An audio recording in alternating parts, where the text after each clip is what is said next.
En Nazaret, cada día comenzaba antes del sol. María ya estaba despierta.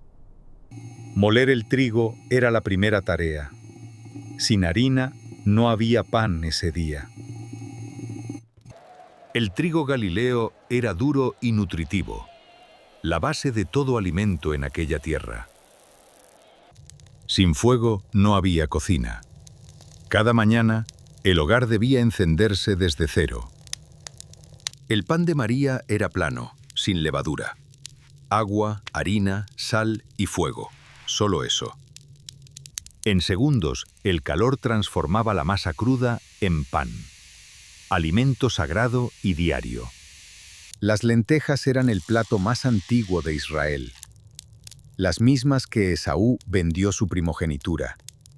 El agua era vida. Cada jarra cargada desde el pozo era un viaje de ida y vuelta a sobrevivir. El aceite de oliva era moneda, medicina y alimento. Nada se cocinaba sin él en Galilea. El comino y el cilantro daban sabor y medicina a cada guiso. El mercado era la farmacia. Cada especia era elegida con precisión. El sabor final reflejaba el cuidado de quien cocinaba. El ajo y la cebolla eran inseparables del guiso galileo. Sabor antiguo, arraigado en la tierra. Horas de fuego lento convertían ingredientes humildes en sustento para todo el día. Las aceitunas conservadas en sal acompañaban cada comida. Duraban semanas sin refrigeración alguna. Los higos secos eran el dulce de los pobres. Energía concentrada para jornadas largas de trabajo. Los dátiles del Jordán eran famosos en todo el imperio. Dulzura natural en un mundo sin azúcar. La granada simbolizaba fertilidad y abundancia. Sus semillas, como los hijos de Israel. Una sola lámpara alumbraba toda la casa. Jesús hablaría de ella años después en sus parábolas. El pescado salado del lago Kineret llegaba a Nazaret seco y preservado. Proteína esencial. El caldo de pescado salado era nutritivo y rendía mucho. Para una familia entera con poco. Las hierbas se secaban colgadas del techo. Farmacia, especiero y perfume en una sola viga. El eneldo se menciona en el Evangelio. María lo conocía como remedio y como condimento. Nazaret era una aldea pequeña y olvidada. Sin embargo, el mundo la recuerda para siempre. El pan de cada día exigía esfuerzo físico real. Las manos de María lo sabían bien. El primer pan del día salía caliente y dorado.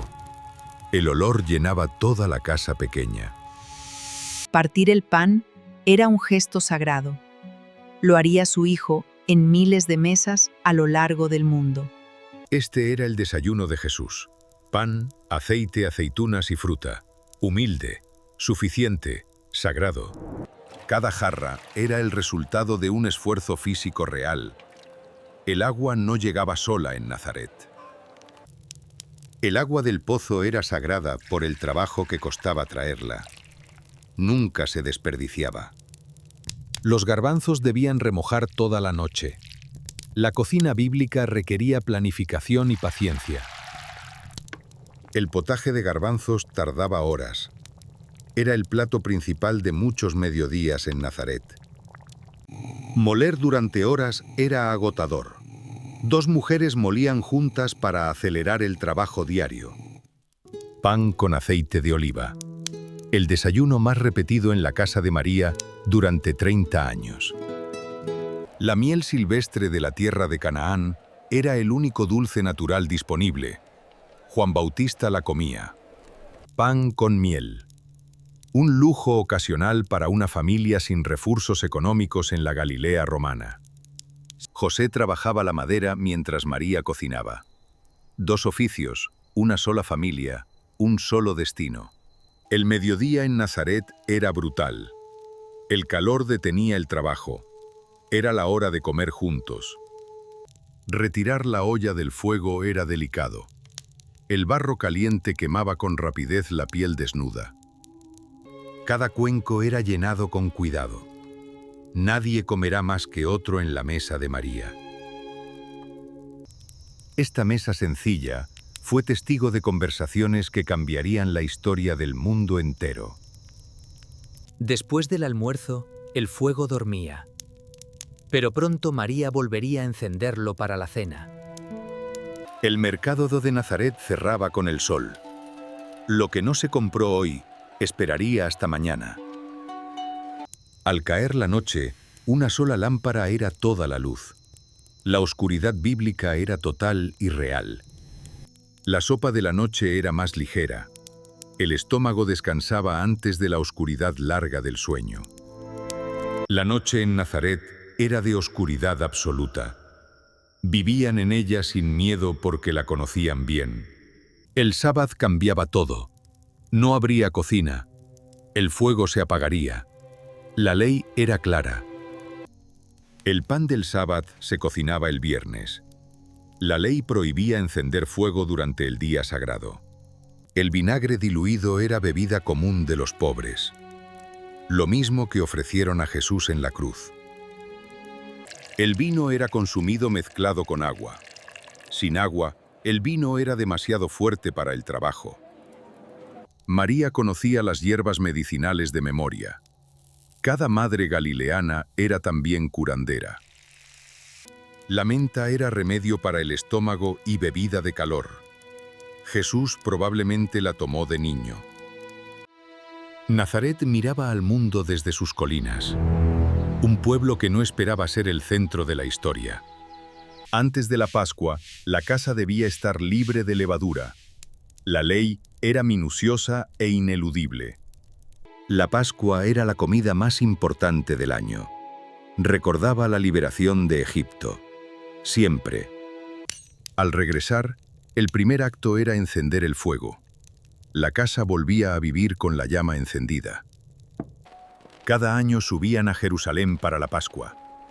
El viaje tomaba días desde Nazaret por los caminos. El cordero de la Pascua debía ser sin defecto. La selección era cuidadosa y tenía un peso enorme. Las hierbas amargas recordaban la esclavitud en Egipto, el sabor del sufrimiento hecho alimento. El charoset recordaba el mortero con el que los hebreos construyeron las ciudades del faraón. Esta noche, miles de años atrás, el ángel de la muerte pasó de largo. La memoria lo mantenía vivo. El aceite que no faltó en casa de la viuda de Elías era el mismo milagro que María conocía bien. Cada compra era calculada con precisión. Una familia de artesanos no tenía margen para el despilfarro. La cosecha de primavera llenaba el mercado de trigo. Las familias compraban para guardar todo el año. En un solo día se preparaba el pan para toda la semana. La planificación era tan importante como la cocina. Jesús dijo: «Vosotros sois la sal de la tierra». Lo dijo conociendo el valor real de la sal en su tiempo. Moler el trigo de la semana podía tomar toda una mañana. El cuerpo de María era instrumento de trabajo. La sal justa hacía la diferencia entre un guiso memorable y uno olvidable. El equilibrio era todo. La higuera del patio era recurso anual. Sus higos alimentaban, sus hojas daban sombra y sus ramas leña. Jesús usaría la vid como metáfora central de su enseñanza. Conocía el fruto desde la infancia. El lagar era un lugar de comunidad. La cosecha se procesaba juntos. La aldea trabajaba como una sola. La leche de cabra era procesada en casa y en el mercado. El queso fresco era proteína asequible. La leche de cabra nutría a los niños galileos, la misma que María le daría a Jesús desde pequeño. Los frutos secos eran las reservas del invierno. Energía concentrada para los meses sin cosecha. Mantener la lámpara encendida requería aceite constante. Las vírgenes necias lo olvidaron, dijo Jesús. El invierno galileo era frío y lluvioso. El hogar era el corazón de la casa en esos meses oscuros. El guiso de invierno era más denso, más oscuro. Los huesos añadían grasa y calor al caldo frío. La primavera traía los primeros frutos frescos. Después de meses de alimentos secos, eran una bendición. Las verduras frescas de primavera eran una fiesta después del invierno. La cocina se aligeraba con la estación. En verano, cocinar adentro era imposible. El hogar se trasladaba al patio. La vida seguía la estación. En verano el pan se cocinaba más rápido. El calor del exterior hacía innecesario todo fuego extra. 30 años de cocina dejaron huella en cada piedra, en cada vasija, en cada herramienta de esta casa. Estas manos callosas y quemadas amasaron el pan que alimentó al Hijo de Dios cada día. Llegó el día en que él se levantó de esa mesa para no volver igual. María lo supo desde antes. Desde cada tejado de Nazaret subía el humo de una cocina. Cada columna de humo era una familia. El humo de la cocina de María subía cada día hacia el cielo. Oración y cocina, inseparables en Israel. El cielo de Galilea era de una claridad imposible para el hombre moderno. Dios estaba muy cerca. Ninguna comida comenzaba sin bendición en la casa de Israel. El alimento era siempre don de Dios. Esta cocina humilde fue el primer templo de Jesús, donde aprendió que lo sagrado vive en lo cotidiano. Esta aldea sin importancia para Roma fue el centro del mundo para quienes conocen la historia verdadera. El fuego de este hogar nunca se apagó del todo. Siempre quedaba una brasa para el día siguiente. El día terminaba como siempre en Nazaret, con el sol sobre Galilea y el humo de las cocinas. De la oscuridad nació la luz. En esta casa humilde, esa verdad se vivía cada noche sin metáfora. Cada día la mesa era puesta de nuevo. La fidelidad de María era tan real como el pan sobre la estera. El aroma de esa cocina es irrecuperable. Pero la historia que alimentó permanece para siempre. Aquí, en este hogar humilde, la historia más grande jamás contada comenzó a cocinarse en silencio. 30 años de amaneceres en Nazaret. 30 años de fuego encendido. 30 años de pan partido. En esta cocina ordinaria lo divino habitó. Dios aprendió a tener hambre aquí, entre estas paredes. Cada pan que María hizo fue un acto de fe. Lo ordinario, convertido en sagrado por el amor. 30 años de cocina, 30 años de amor. El mayor misterio de la fe visto desde una olla de barro.